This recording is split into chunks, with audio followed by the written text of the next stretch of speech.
আসসালামু আলাইকুম বন্ধুরা, আপনারা ভালো আছেন? আমি নিচে ভালো আছি আলহামদুলিল্লাহ। আমি আজকে সাজনা শুটকি রান্না করব। এই যে সাজনা, আলু দিয়ে দিলাম, বেগুন দিয়ে দিলাম।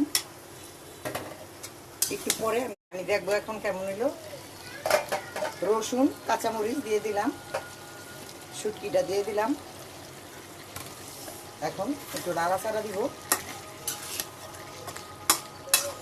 আবার ঢাকা দিয়ে রাখবো। বন্ধুরা, আমার শুটকির তরকারিটা হয়ে গেছে। আপনাদের কাছে কেমন লাগলো আপনারা জানাবেন কমেন্টের মাধ্যমে। আর আমার ভিডিওটাকে লাইক করবেন, শেয়ার করবেন। আর আমার ঠান্ডা লাগছে, এই জন্য আমার কথাটা এরকম আসছে।